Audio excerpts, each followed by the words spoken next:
That's right. I teach wilderness survival skills. I teach people how to secure their basic human survival needs of shelter, water, food, and fire, just like all of our ancestors did. And for those of you who are certainly wondering today, there are still enough people in this world who want to learn these skills that I can actually make a living teaching them.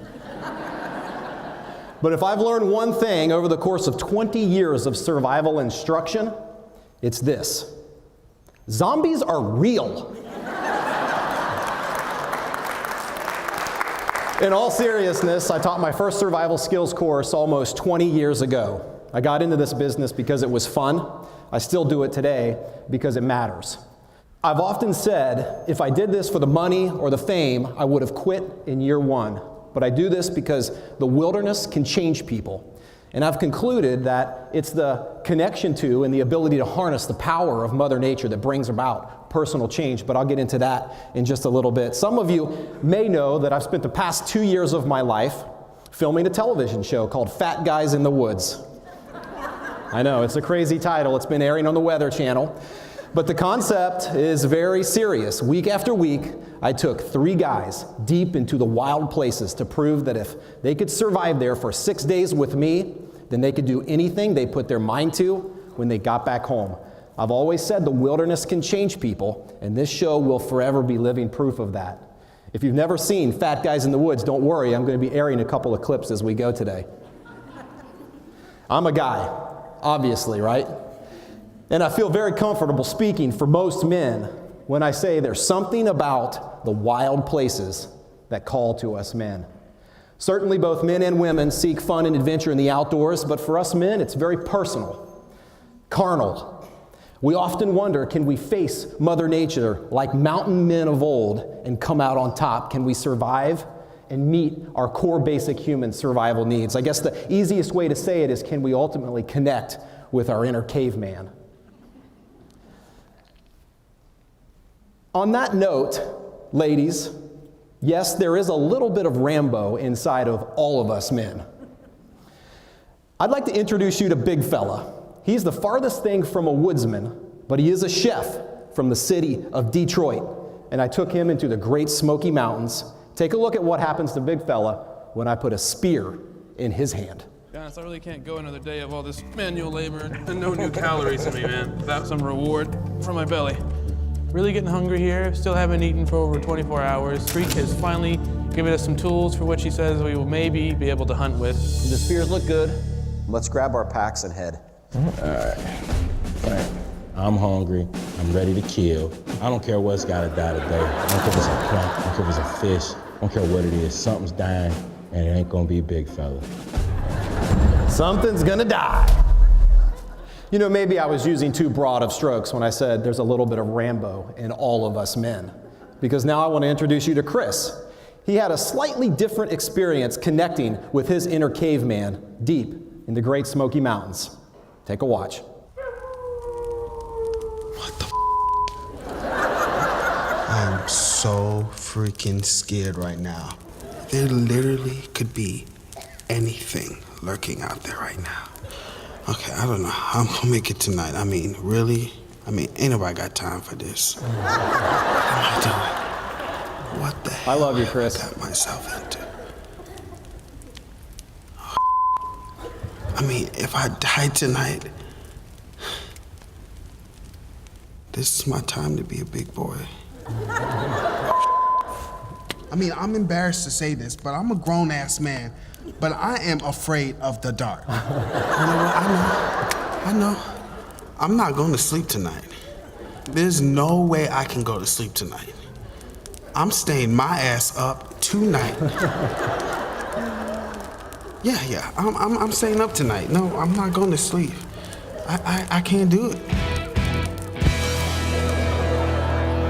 But like I said, there's a lot more of why I do this than the fun and thrill of taking on Mother Nature. My job as a survival instructor is to give people the knowledge, the skills, and the resources necessary to survive against all odds in any condition, to provide themselves with shelter, water, fire, and food. I doubt any of you would argue if I said that certainly in this room and in this country, we are a spoiled bunch. Our basic human survival needs come pretty easy, but you might be surprised.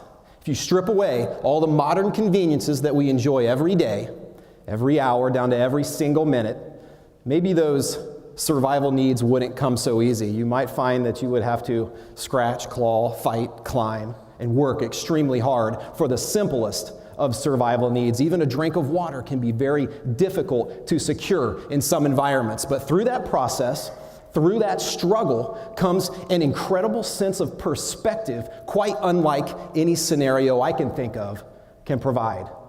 And through perspective comes appreciation. I'd like to introduce you to Johnny, Parker, and Chris, the same Chris that you just saw. I took these guys deep into the Great Smoky Mountains. We're on day 3 of our 6-day journey. We're starving. We've set a wild boar trap, which has panned out to be successful. Watch as these 3 guys get a huge dose of perspective about where their food comes from. Oh my God.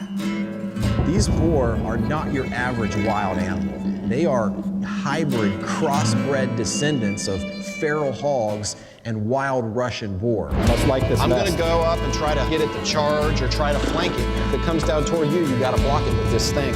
You know, just don't let him at your legs, man. Don't let it get at your legs, man. I'm ready. God! Get him, Parker! Get on him! This pig is not hurting. Okay, just breathe. Oh my God. Parker. What do I do? Holy mackerel. All right, now what? Johnny. I'm gonna have to do it, aren't I?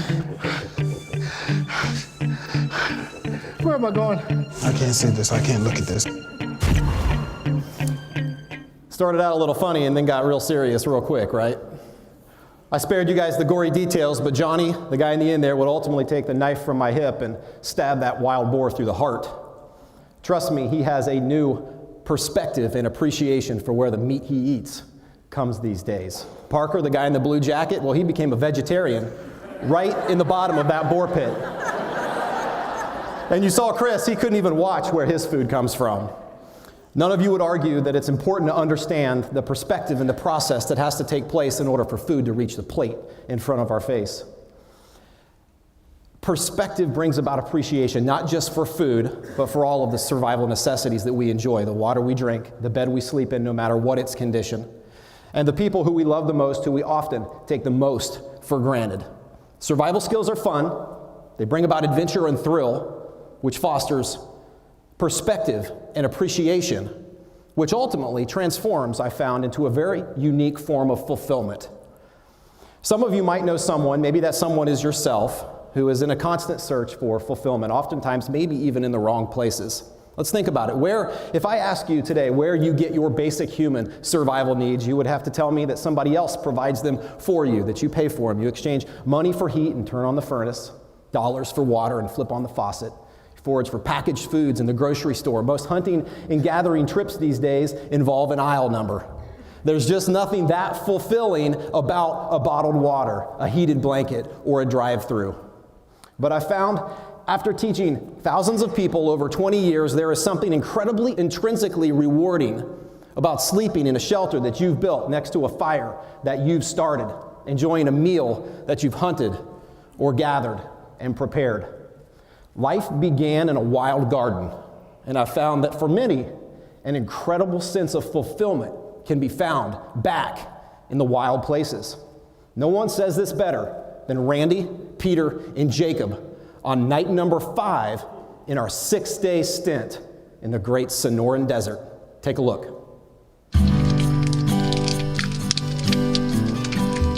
I honestly feel really, peaceful tonight. I just want my wife to know that I love her more than life itself, and she's gonna see a changed man when I walk back through that door. Starting out, I thought she was better than me, and when we would walk together down the street, people would think, why is she with him? But I don't think that anymore. I'm just excited to see what I'm gonna look like on the other side of this thing, because now I know that I can accomplish anything. It just took 27 years to figure it out. This has been an incredible week. I got through something I never thought I'd be able to do in my entire life. And as much as it hurt, it's pain that's made me grow. Sometimes you need to go halfway across the continent before you can find yourself again. I'm really happy right now. I'm really happy.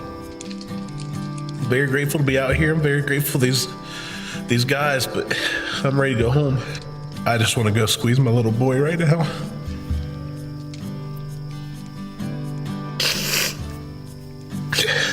I've never been away from him this long.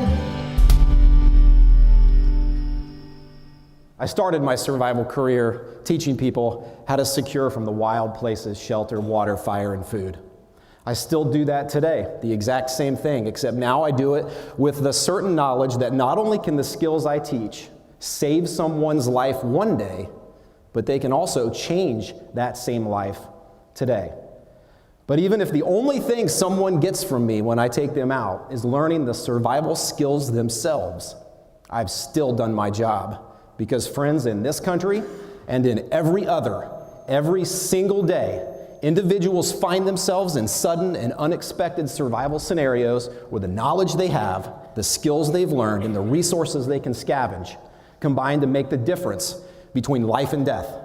Survival skills are just as important in 2015 as they ever were. And with that, I'll end my talk the same way I end every other that I give, and that's with this. Friends, remember, it's not if, but when. God bless, and make your own luck.